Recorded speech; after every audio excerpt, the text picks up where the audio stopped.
জন আকাঙ্ক্ষা পূরণে প্রতিশ্রুতি নয়, বাস্তবায়নে বিশ্বাসী বিএনপি, বলেন তারেক রহমান। প্রযুক্তি নির্ভর যুব সমাজ গড়ার তাগিদ। দেশে বিদেশে ব্যাপক হারে আমাদের দেশের মানুষের জন্য কর্মসংস্থান সৃষ্টি এবং নিরাপদ কর্ম পরিবেশ নিশ্চিত করা হচ্ছে আমাদের আগামী দিনের রাজনীতি। ফেব্রুয়ারিতে নির্বাচন হবে না, মন্তব্য নাসিরউদ্দিন পাটোয়ারির। জুলাই সনদে এক বিন্দু ছাড় নয়, বললেন নাহিদ ইসলাম। জুলাই সনদের যে প্রতিশ্রুতি, সেই সকল প্রতিশ্রুতি বাস্তবায়ন করেই আগামীর যে নির্বাচন, সেই নির্বাচনে আমরা অংশগ্রহণ করব। আসন্ন নির্বাচনে প্রবাসীদের ভোটাধিকার নিশ্চিতের চেষ্টা চলছে, জানালেন প্রধান উপদেষ্টা। ফেব্রুয়ারিতে নির্বাচনের জন্য প্রস্তুত দেশ। আমি নির্বাচন ঘোষণা করেছি, ফেব্রুয়ারি মাসে নির্বাচন হবে এবং তার মধ্যে একটা উল্লেখযোগ্য বিষয় হলো, সঙ্গে সঙ্গে আমার উল্লেখ করে দিয়েছি, প্রবাসীদের জন্য এবার ভোটাধিকার দিতে হবে, এবার তারা যেন ভোট দিতে পারে। প্রধানমন্ত্রীকে দেখাতে জুলাই জোর করে ভিডিও বার্তা নিয়েছিল ডিবি। ট্রাইব্যুনালের তদন্ত সংস্থায় উপদেষ্টা আসিফ মাহমুদ। স্বাস্থ্যখাত সংস্কারের 3 দফা দাবিতে বরিশালে 16 দিন ধরে চলছে ব্লকেট। উপস্থিত থেকে আশ্বাস দিতে হবে স্বাস্থ্য উপদেষ্টাকে। গাজীপুরে 10 বিঘা জমি জুড়ে 100 ফুট উঁচু ময়লার স্তূপ। সিটি কর্পোরেশনের পরিকল্পনাহীনতা ও অব্যবস্থাপনায় ভোগান্তি। এবং এএফসি চ্যালেঞ্জ কাপের মূল পর্বের স্বপ্ন ভাঙল আবাহনীর। কিরগিজস্তানে ক্লাব বোরাস ইউনাইটেডের কাছে 2-0 গোলে হার।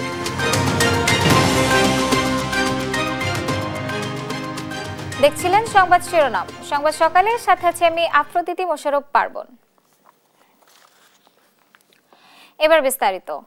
বিএনপির আগামী দিনের নীতি জনগণের জীবনমান উন্নয়নের নীতি, এমন মন্তব্য করেছেন বিএনপির ভারপ্রাপ্ত চেয়ারম্যান তারেক রহমান।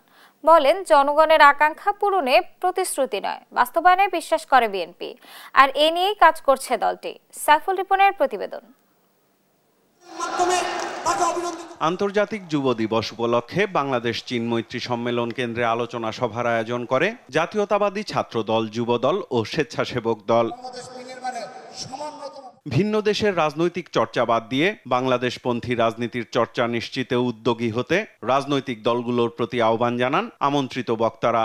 গণতান্ত্রিক আন্দোলনে পরীক্ষিত মানুষগুলোকে সামনে নিয়ে আন্দোলনে এগিয়ে যাওয়া। যতক্ষণ আপনারা এটা না করতে পারছেন, বাংলাদেশের বয়ান বাংলাদেশের হাতে থাকবে না। আপনার বাবা যেভাবে সংকটে, সম্ভাবনায় স্বনির্ভর বাংলাদেশ গড়েছে, আপনিও এই জুলাই পরবর্তী সময়ে অস্থির রাজনীতিতে এমন একটা বাংলাদেশ, এবং স্বাভাবিক মানুষ, সব মানুষ বলবে, আমি এমন একটা বাংলাদেশ চেয়েছিলাম তারেক রহমান, এমন একটা বাংলাদেশই আমি চেয়েছিলাম। এই ভোট নিয়ে এখন যারা ষড়যন্ত্র করছে, তারা একটু সাবধানে পথ চলা উচিত, তাদের রাজনৈতিক পদক্ষেপ নেওয়া উচিত।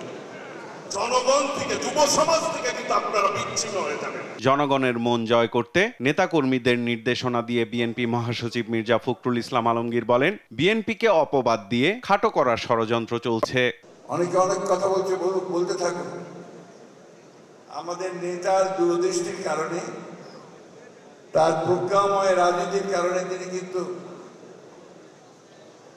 2026-এর ফেব্রুয়ারি মাসে নির্বাচনটাকে নিয়ে এসেছেন। তার কাজটা তিনি করেছেন, তাই না? তার কাজটা তিনি করেছেন।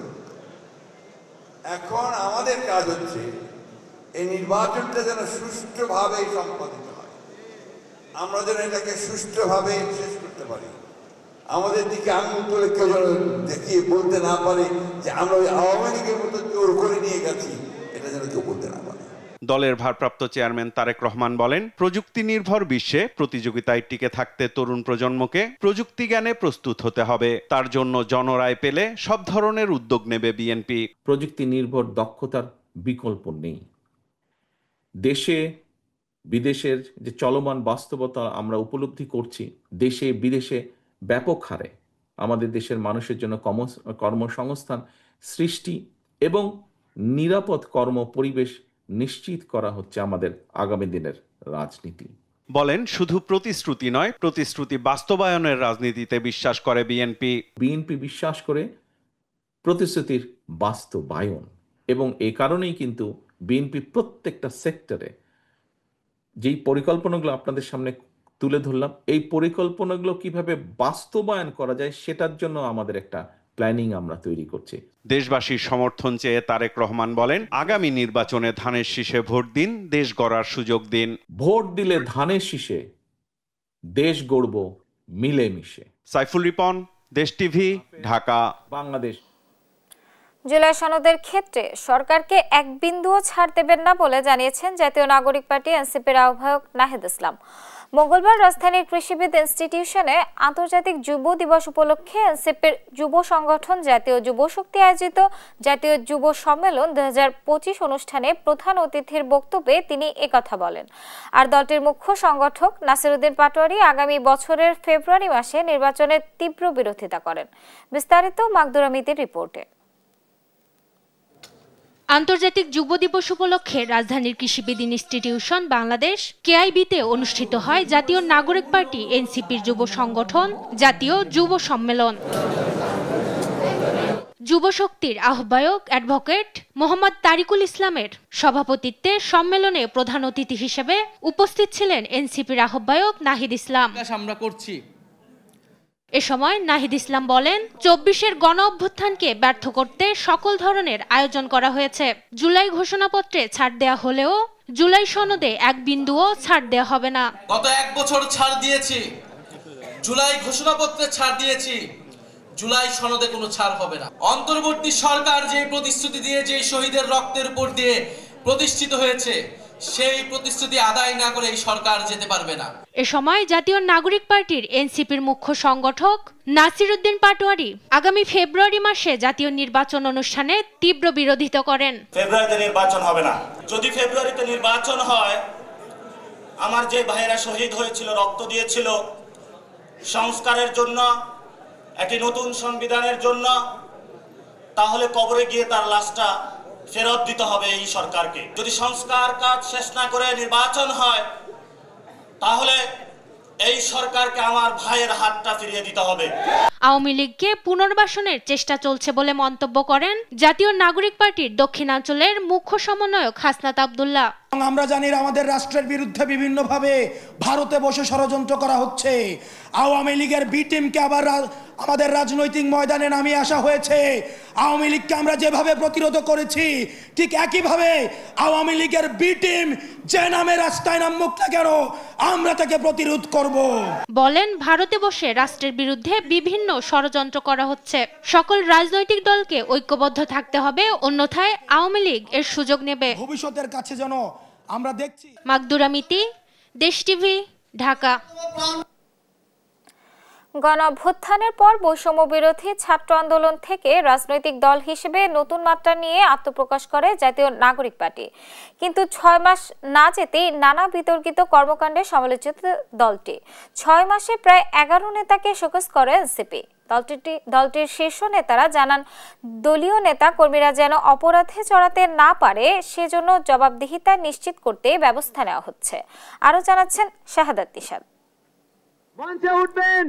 নতুন সম্ভাবনার আশা নিয়ে যাত্রা শুরু করে জাতীয় নাগরিক পার্টি এনসিপি। কিন্তু 6 মাস না যেতেই শৃঙ্খলা ভঙ্গ, অনৈতিক আচরণ সহ নানা বিতর্কে জড়াচ্ছে এনসিপি নেতারা। এখন পর্যন্ত শোকজ করা হয়েছে প্রায় 11 নেতাকে। দল গঠনের 2 মাসের মধ্যে প্রথমে দলের মাথা ঢুবান এনসিপির সাবেক যুগ্ম সদস্য সচিব গাজী সালাউদ্দিন। ডিসি নিয়োগের তদবির ও হস্তক্ষেপ এবং এনসিটিভির বই ছাপার কাজে কমিশন বাণিজ্যের অভিযোগে দল থেকে সাময়িক অব্যাহতি দেয় তাকে। গত মে মাসে সমন্বয়ক পরিচয়ে মব সৃষ্টিকে কেন্দ্র করে ধানমন্ডি থানা 3 ব্যক্তিকে আটক করে। পরে তাদের ছাড়িয়ে আনেন এনসিপির জ্যেষ্ঠ মুখ্য সমন্বয়ক হান্নান মাসুদ। এই ঘটনায় ব্যাপক সমালোচনার মুখে তাকে কারণ দর্শানোর নোটিশ দেয় দলটি। মে মাসে এনসিপির যুগ্ম সদস্য সচিব জয়নাল আবেদিনের বিরুদ্ধে দৈনিক জনকণ্ঠের কার্যালয়ে বিশৃঙ্খলা করার অভিযোগে এর জবাব চেয়ে তাকে চিঠি দেয় এনসিপি। 9 জুন চট্টগ্রামের আনোয়ারা উপজেলায় এনসিপির ঈদ পুনর্মিলনীতে দলটির কার্যনির্বাহী সদস্য জোবাইরুল আলমের এই বক্তব্যের কারণে তাকে কারণ দর্শানোর নোটিশ দেয় এনসিপি।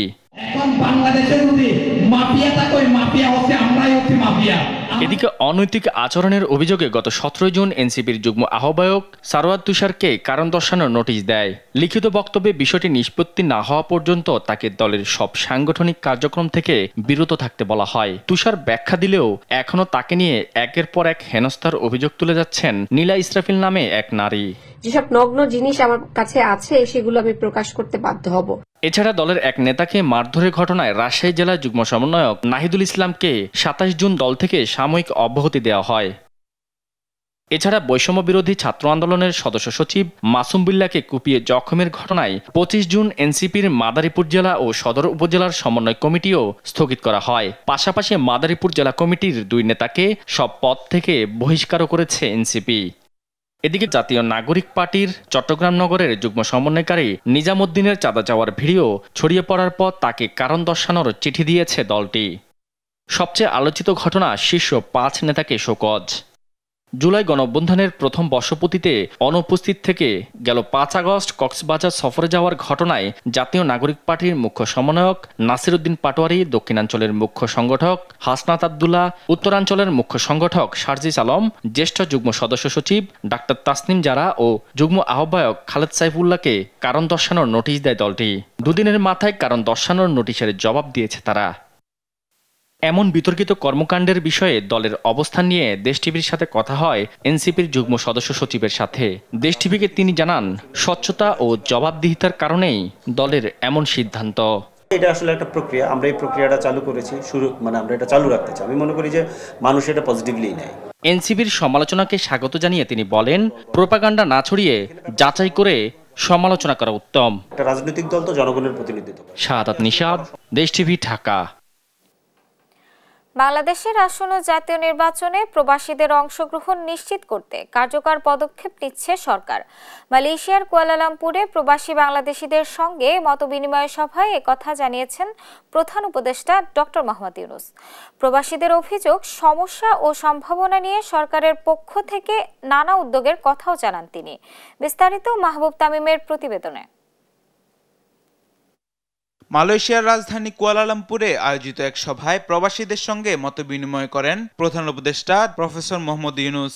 এ সময় বাংলাদেশের অর্থনীতিতে গুরুত্বপূর্ণ অবদান রাখায় মালয়েশিয়ার প্রবাসী বাংলাদেশিদের কৃতজ্ঞতা জানান তিনি। এক বছরের মধ্যে অর্থনীতি গড়ে দাঁড়ালো, ওই কারণে ওই প্রবাসীদের এই রেমিটেন্সের অর্থ দিয়ে বাংলাদেশ উঠে দাঁড়ালো।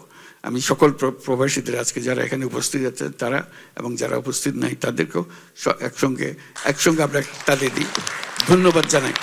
আসন্ন নির্বাচনে প্রবাসীদের ভোটাধিকার নিশ্চিতে সরকার কাজ করছে বলেও জানান তিনি। আমি নির্বাচন ঘোষণা করেছি, ফেব্রুয়ারি মাসে নির্বাচন হবে এবং তার মধ্যে একটা উল্লেখযোগ্য বিষয় হলো, সঙ্গে সঙ্গে আমার উল্লেখ করে দিয়েছি, প্রবাসীদের জন্য এবার ভোটাধিকার দিতে হবে, এবার তারা যেন ভোট দিতে পারে।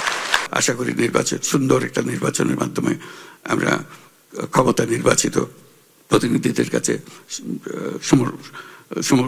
সমর্পণ করতে পারবো। সভায় দেয়া বক্তব্যে প্রবাসীদের অভিযোগ, সমস্যা ও সম্ভাবনা নিয়ে সরকারের পক্ষ থেকে নানা উদ্যোগ নেওয়া হচ্ছে বলেও জানান প্রধান উপদেষ্টা। এবং অভিযোগের কোনো শেষ নেই এবং ন্যায্যতেই অনেক অভিযোগ এবং বিশৃঙ্খলা কাজের চেষ্টা করেছি, যেগুলো সুশৃঙ্খল করা যায় কিনা। মালয়েশিয়া একটা এখন জটিল একটা পরিস্থিতির মধ্যে ছিল, আমরা যখন এসেছি এই জটিলতার থেকে আমরা মুক্ত করছি যাতে সবাই যে সহজভাবে এখানে ঢুকতে পারে। সভায় দূতাবাসের জনবল বাড়ানো, বাংলাদেশি শিক্ষার্থীদের গ্র্যাজুয়েট প্লাস ভিসা, যারা অনিয়মিত হয়ে গেছেন তাদের নিয়মিতকরণ, বাণিজ্য ও শিল্পক্ষেত্রে সহযোগিতার বিষয়ে মালয়েশিয়ার কর্তৃপক্ষের সঙ্গে আলোচনা হয়েছে বলে জানান প্রবাসী কল্যাণ ও বৈদেশিক কর্মসংস্থান বিষয়ক উপদেষ্টা। ৮,০০০ সামথিং এর থেকে আবার কেউ আপনার মালয়েশিয়ায় চলে আসছে ৯৫ জন, আর ১০০ জনের মতো বিভিন্ন দেশে চলে গেছে।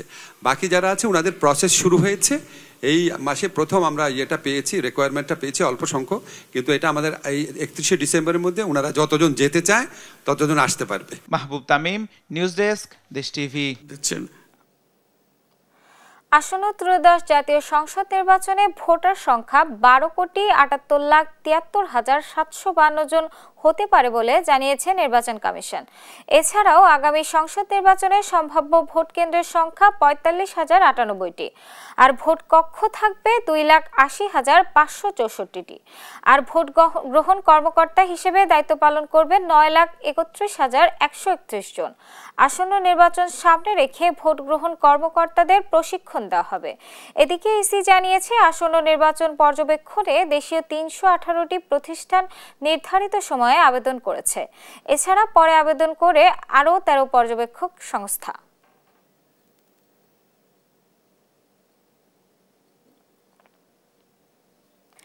জুলাই অভ্যুত্থানে তৎকালীন প্রধানমন্ত্রী ও স্বরাষ্ট্রমন্ত্রীকে দেখানোর কথা বলে সমন্বয়কদের কাছ থেকে জোর করে ভিডিও বার্তা নিয়েছিল ডিবি। পরবর্তীতে সেই ভিডিও সামাজিক যোগাযোগ মাধ্যমে ছেড়ে দেওয়া হয় বলে জানিয়েছেন বৈষম্য বিরোধী আন্দোলনের অন্যতম সমন্বয়ক ও অন্তর্বর্তী সরকারের উপদেষ্টা আসিফ মাহমুদ সজীব ভুঁইয়া। আন্তর্জাতিক অপরাধ ট্রাইব্যুনালে দেয়া জবানবন্দিতে উঠে আসে এমন তথ্য। গুমের লোমহর্ষক বর্ণনাও দিয়েছেন তিনি। বিস্তারিত সাবরিনা মজুমদারের রিপোর্টে। আন্দোলন ও তার প্রেক্ষিতে উদ্ভূত পরিস্থিতিতে অনেকে অপ্রত্যাশিতভাবে আহত এবং নিহত হয়েছে। আমরা এই সকল অনাকাঙ্ক্ষিত ঘটনা তীব্র নিন্দা জানাই।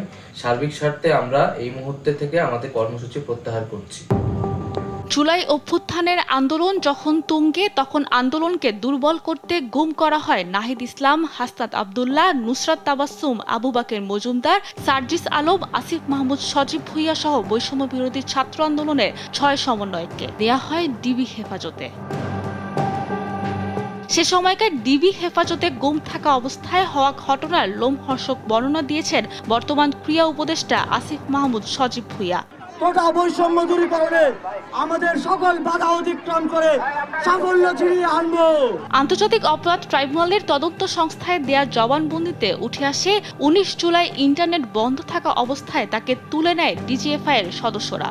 চোখ বাধা থাকায় 5 দিন গুম থাকলেও পারেননি স্থান নির্ণয় করতে। তবে 5 আগস্টের পর প্রধান উপদেষ্টার সঙ্গে আয়নাঘর পরিদর্শনে গিয়ে সেখানকার একটি কক্ষ শনাক্ত করতে পারেন বলে জানান আসিফ মাহমুদ।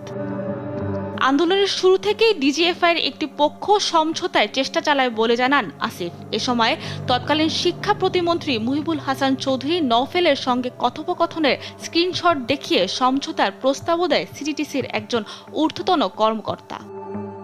জবানবন্দিতে আরও বলা হয়, 25 জুলাই হাসপাতালে মোবাইল ফোন জব্দ করে ভিডিও বার্তার মাধ্যমে আন্দোলন বন্ধের চাপ দেয় গোয়েন্দা সংস্থা। এ সময় অস্বীকৃতি জানালে কয়েক দফা নির্যাতন চালিয়ে পরদিন নেওয়া হয় ডিবি কার্যালয়ে। এ সময় চিকিৎসা চললেও দেয়া হয়নি ওষুধ। ডিএমপি রমনা জোনের প্রধান হুমায়ুন আন্দোলনকারীদের পাশাপাশি পরিবারকে মামলা দিয়ে হয়রানির হুমকি দেয়। এ সময় মারধর করা হয় ভিপি নূরকেও। 2 দিন পর তৎকালীন ডিবি প্রধান হারুনও মামলার হুমকি দিত বলে উঠে আসে জবানবন্দিতে। আন্দোলন প্রত্যাহারের ভিডিও বার্তা প্রসঙ্গে আসিফ মাহমুদ জানান, শুধু তৎকালীন প্রধানমন্ত্রী শেখ হাসিনা ও স্বরাষ্ট্রমন্ত্রীকে দেখানোর কথা বলে জোরপূর্বক ভিডিও বার্তা নিয়ে তা ছেড়ে দেওয়া হয় সামাজিক যোগাযোগ মাধ্যমে। সাবরিনা মজুমদার, দেশ টিভি, ঢাকা। ঢাকা বিশ্ববিদ্যালয় কেন্দ্রীয় ছাত্র সংসদ ডাকসু ও হল সংসদ নির্বাচনের মনোনয়নপত্র বিক্রি শুরু হয়েছে। মঙ্গলবার সকালে সিনেট ভবনে চিফ রিটার্নিং অফিসারের কার্যালয় থেকে ফর্ম সংগ্রহ করেন প্রার্থীরা। তবে প্রথম দিন শিক্ষার্থীদের উপস্থিতি ছিল তুলনামূলক কম। তারা বলেন, সাধারণ ছাত্রদের অধিকার আদায় ও শিক্ষার সুষ্ঠু পরিবেশ নিশ্চিতে কাজ করতে চান।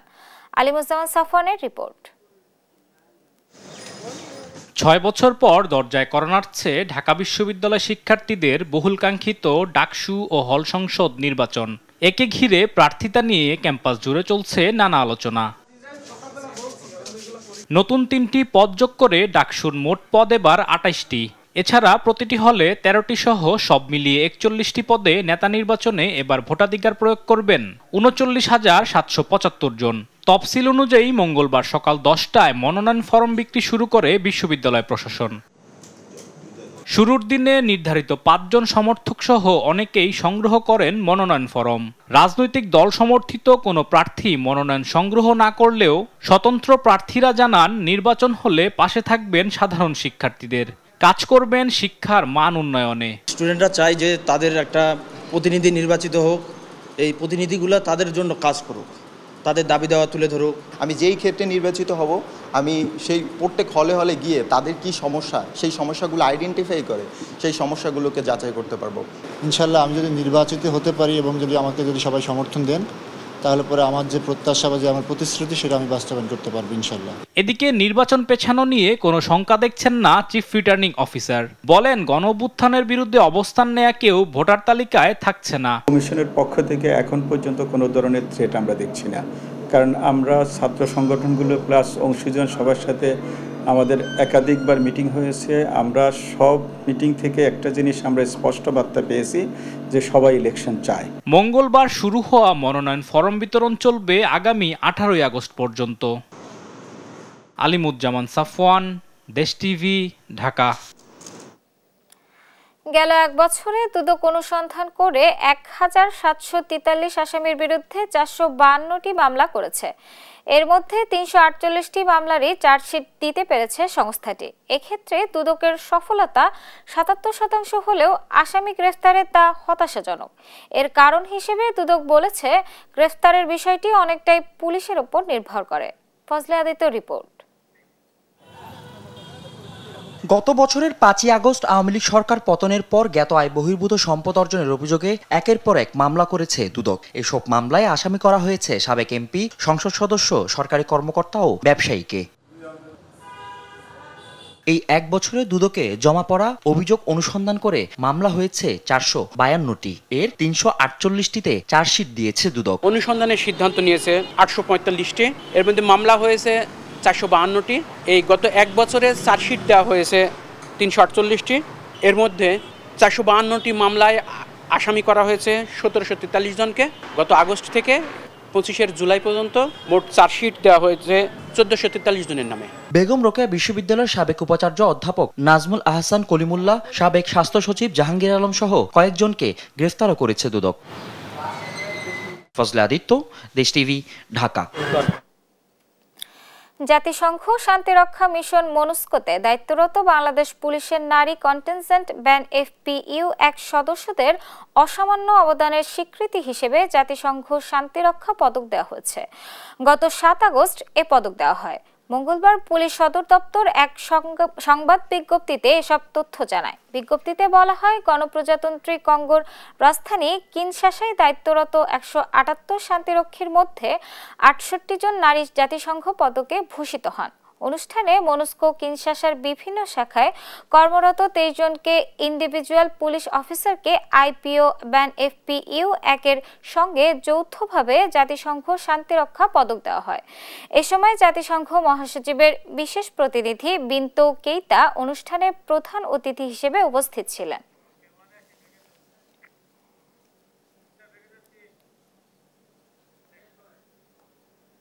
শেরেবাংলা মেডিকেল কলেজ হাসপাতাল সহ দেশের স্বাস্থ্যখাত সংস্কারের 3 দফা দাবিতে বরিশালে ব্লকেট কর্মসূচি চলছে গেল 16 দিন ধরে। আন্দোলনকারীরা জানান, স্বাস্থ্যখাত সংস্কারের 3 দফা দাবি এখন জনগণের দাবিতে পরিণত হয়েছে। দাবি পূরণে স্বাস্থ্য উপদেষ্টাকে বরিশালে এসে সংস্কারের আশ্বাস দিতে হবে বলেও জানান তারা। শাকিল মাহমুদের রিপোর্ট। বরিশাল শেরেবাংলা মেডিকেল কলেজ হাসপাতাল সহ সারা দেশের স্বাস্থ্য খাতের দীর্ঘদিনের অনিয়ম, অব্যবস্থাপনা ও সেবার অবনতির বিরুদ্ধে তীব্র আন্দোলন চলছে গেল 16 দিন ধরে। প্রথম 10 দিন নানা প্রতিবাদ কর্মসূচি থাকলেও গেল 6 দিন ধরে নগরীর কেন্দ্রীয় নথুল্লাবাদ বাস টার্মিনালের সামনে ঢাকা বরিশাল মহাসড়ক অবরোধ করে চলছে ব্লকেট কর্মসূচি। আন্দোলনকারীরা জানান, সরকারি হাসপাতালগুলো সংস্কারের 3 দফা দাবি এখন জনগণের দাবিতে পরিণত হয়েছে। দাবি পূরণে স্বাস্থ্য উপদেষ্টাকে বরিশালে এসে সংস্কারের আশ্বাস দিতে হবে বলে জানান তারা। সারা বাংলাদেশের যত মেডিকেল কলেজ হাসপাতাল রয়েছে সেই সকল হাসপাতালের অনিয়ম, দুর্নীতি এবং সিন্ডিকেট ভাঙার বিষয়ে রোগীদের সঠিক সুস্থতা এবং নিরাপত্তা নিশ্চিতে আমরা একটি আন্দোলন করতেছি। এখনো পর্যন্ত স্বাস্থ্য উপদেষ্টা মন্ত্রণালয় থেকে স্বাস্থ্য উপদেষ্টা আমাদের কোনো বার্তা দেয়নি। আমরা চাই যে এই সংস্কারটা হোক এবং এটার জন্য অনেক যাত্রী আমাদের সাথে একমত হয়েছে যে এই দাবি তারাও মেনে নিচ্ছে। লাগাতার ব্লকেটের কারণে পরিবহন ও যানবাহন চলাচলে কিছুটা ভোগান্তি পোহাতে হলেও স্বাস্থ্যখাত সংস্কারের জন্য এমন ভোগান্তি মেনে নিচ্ছেন যাত্রীরা। এই ভোগান্তি আমাদের বৃহত্তম স্বার্থ না, সংস্কার হোক, স্বাস্থ্য খাত, বিভিন্ন খাত আমরা উপকৃত হব। চিকিৎসা ব্যবস্থা যে অবস্থা চলতে আছে এর দাবি সবার জন্যই সমান হবে, এর কষ্ট হইলেও কিছু করার নাই। এমন পরিস্থিতিতে গেল সোমবার সংবাদ সম্মেলন করে হাসপাতাল পরিচালক জানান, উপদেষ্টাদের সঙ্গে যোগাযোগ হয়েছে, দাবিগুলো পূরণে কিছুটা সময় লাগবে। ম্যান পাওয়ার, তারপরে ডক্টর, স্পেশালিস্ট ডক্টর, এগুলো ওনারা আস্তে আস্তে দিবেন, এটা ওনারা অ্যাসিওর করেছেন। এটা ন্যাশনাল প্রসেসের ব্যাপার, সময় সাপেক্ষ। আলটিমেটাম দেওয়ার পরও দাবি অনুযায়ী বরিশাল স্বাস্থ্য উপদেষ্টা না আসা ও স্বাস্থ্য খাতে সংস্কারে পদক্ষেপ না নেয়ায় ক্ষোভ প্রকাশ করেন আন্দোলনের সংগঠক মহিউদ্দিন রনি। আমাদের খুব স্মার্ট স্ট্র্যাটেজিক শক্তিশালী মানুষ দরকার যারা এই সমস্যা সমাধান ইন্টারিমকালীন সময় সফল করতে পারবে। আমরা সারা বরিশালবাসী যদি এখানে রাজপথে আসি, শান্তিপূর্ণভাবে অবস্থান করে যাই, অনশন করে যাই, তাহলে এর দায় কিন্তু সম্পূর্ণ আপনাকেই নিতে হবে উপদেষ্টা। কাগজ কলমে বরিশাল শেরে বাংলা মেডিকেল কলেজ হাসপাতাল 500 শয্যার হলেও দৈনিক গড়ে 2000 রোগী ভর্তি থাকেন, আর প্রতিদিন বহির্বিভাগে সেবা নেন 3000 রোগী। ফলে প্রতিনিয়ত নানা ভোগান্তিতে পড়তে হয় সেবা নিতে আসা রোগীদের।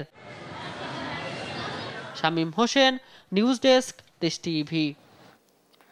10 বিঘা জমি জুড়ে দাঁড়িয়ে আছে 100 ফুট উঁচু ময়লার স্তূপ। এমন স্তূপের দেখা মিলবে গাজীপুরে। সিটি কর্পোরেশনের পরিকল্পনাহীনতা, অব্যবস্থাপনা আর নাগরিক ভোগান্তির এক ভয়াবহ প্রতীক হয়ে দাঁড়িয়েছে বর্জ্যের পাহাড়টি। দুর্গন্ধে ঢেকে গেছে চারপাশের পরিবেশ, দূষিত হচ্ছে নদী খাল। তবে সবকিছু দেখেও যেন কেউ দেখার নেই এখানে। অঙ্কন চৌধুরীর রিপোর্ট। দূর থেকে দেখলে মনেই হতে পারে এটি কোনো প্রকৃত সৃষ্ট পাহাড়, তবে আদতে এটি গাজীপুর সিটি কর্পোরেশনের গত 11 বছর ধরে জমিয়ে রাখা ময়লার স্তূপ। 10 বিঘা জায়গায় গড়ে ওঠা এই ময়লার স্তূপ গাজীপুরবাসীর ভোগান্তির কারণ হয়ে দাঁড়িয়েছে। গাজীপুরের ঢাকা-টাঙ্গাইল মহাসড়কের পাশে কড্ডা বাইমাইল এলাকায় 10 বিঘা জমি জুড়ে গড়ে উঠেছে এই বিশাল ময়লার পাহাড়। প্রতিদিন এখানে ফেলা হচ্ছে প্রায় 4000 টন বর্জ্য। সিটি কর্পোরেশনের কোনো নির্দিষ্ট ডাম্পিং জোন না থাকায় বছর পর বছর জমা হওয়া এই বর্জ্য পাহাড়ে পরিণত হয়েছে। ময়লা জমাতে জমাতে পাহাড় বানাই লাইছে। কোনো সেবাই পাই না, নামে মাত্র গাজীপুর সিটি কর্পোরেশন। সড়ক ও জনপদ বিভাগের জায়গায় গড়ে ওঠা এই ভাগাড় থেকে ছড়িয়ে পড়ছে তীব্র দুর্গন্ধ, যার তীব্রতা ছড়িয়েছে কয়েক কিলোমিটার এলাকা জুড়ে। পাশাপাশি সিটি কর্পোরেশনের তরল ও কঠিন বর্জ্যে দূষিত হচ্ছে তুরাগ নদ, চিলাই নদ, মোগরখাল সহ আশেপাশের জলাশয়গুলো। নগরবাসীর অভিযোগ, সপ্তাহে মাত্র 2-1 দিন ময়লা তোলা হয়, অথচ প্রতি বাড়ি থেকে মাস প্রতি আদায় করা হয় 50 থেকে 100 টাকা। এত টাকা দিতেছি, প্রতি মাসে টাকা দিতেছি, অথচ ময়লাই না ফালায় থুই আমার মুখের সামনে। আমরা দোকানদারি ঠিক মতো করতে পারি না, ভাড়া দেই অযথা। সবাই যেন সচেতন থাকে, যেন রাস্তার উপরে ময়লা না ফেলে, আমরা যেন ভালোভাবে এই রাস্তা ব্যবহার করতে পারি। তবে লোকবল সংকট, বাজেট অব্যবস্থাপনা ও নির্দিষ্ট ডাম্পিং জোনের জায়গা নির্ধারণ না করতে পারার ব্যর্থতাকেই দায়ী করছেন গাজীপুর সিটি কর্পোরেশনের প্রধান বর্জ্য ব্যবস্থাপক। 3000 মেট্রিক টনের মতো ময়লা পার ডে উৎপন্ন হয়। সেই ময়লাগুলো আমরা কোথায় ফেলবো? ফেলার জন্য আমাদের একটা নিজস্ব ডাম্পিং নেই। আমরা যে পূর্ব থেকে যে ডাম্পিংগুলো পেয়েছিলাম, সেই ডাম্পিংয়ে আমরা ময়লা ফেলে যাচ্ছি। দ্রুত পরিবেশসম্মত উপায়ে গাজীপুরের বর্জ্য ব্যবস্থাপনা একটি প্রক্রিয়ার মধ্যে আসবে বলে জানান পরিবেশ অধিদপ্তর। আমি বিশ্বাস করি এটা খুব শিগগিরই একটা পরিবেশসম্মত উপায়ে গাজীপুরের বর্জ্য ব্যবস্থাপনা একটা প্রক্রিয়ার মধ্যে চলে যাবে। 1 দশক পেরোলেও গাজীপুর সিটি কর্পোরেশনে হয়ে ওঠেনি কোনো স্থায়ী ডাম্পিং জোন। প্রতিদিন 3 থেকে 4000 টন বর্জ্যের বড় অংশই ফেলা হচ্ছে রাস্তার পাশে, খালবিল আর নদীতে। যত্রতত্র বজ্র অপসারণ বন্ধে দ্রুত ডাম্পিং জোন নির্ধারণের দাবি এলাকাবাসীর। অঙ্কন চৌধুরী, দেশ টিভি, ঢাকা। মালয়েশিয়ার একটি বিশ্ববিদ্যালয়ের সমাবর্তন অনুষ্ঠানে বক্তব্য রাখছেন প্রধান উপদেষ্টা ডক্টর মোহাম্মদ ইউনূস। সরাসরি চলে যাচ্ছে সেখানে। From this journey, I learned something important. Every human being has incredible potential. But whether that potential grows or stays hidden depends on the system around us. That's why I always tell young people, don't just look for a job, create jobs. You are a job creator. You're not a job seeker. The world doesn't need more employees, it needs more entrepreneurs, problem solvers, dreamers who will create new opportunities, not only for themselves, but for the rest of the world. So why wait for a job? Why not create one? Why not start something that helps your community? Whether it's healthcare, education, farming, or technology. This kind of thinking can truly change the world. My vision is simple. It's creating a world of 3 zeros. 0 net carbon emission, 0 wealth concentration, and 0 poverty.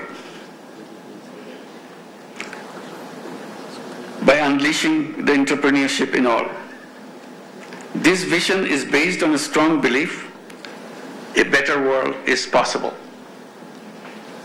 We can build a world without poverty. We can create a future where everyone has meaningful work. We can protect everyone. We can protect the environment instead of destroying it. The world we live in today is not a fixed one. We all have the power to change it in our way, the way we want it to be. But right now we stand at a crossroad. The world is facing many serious challenges: climate change, inequality, conflicts, and economic uncertainties. The system we have used for years are not solving these problems. If we keep doing the same thing, we'll keep getting the same result. That's why we need a new way forward. A way that focuses on social business, sustainability, putting people before profit. For too long, we have believed that economic growth alone can fix everything. That's wrong.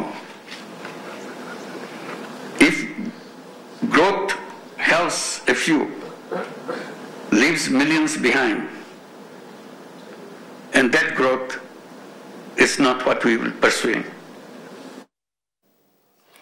মালয়েশিয়ার একটি বিশ্ববিদ্যালয়ের সমাবর্তন অনুষ্ঠানে বক্তব্য রাখছেন প্রধান উপদেষ্টা doctor Mohammad Yunus. আমরা সরাসরি সেখানে যুক্ত ছিলাম।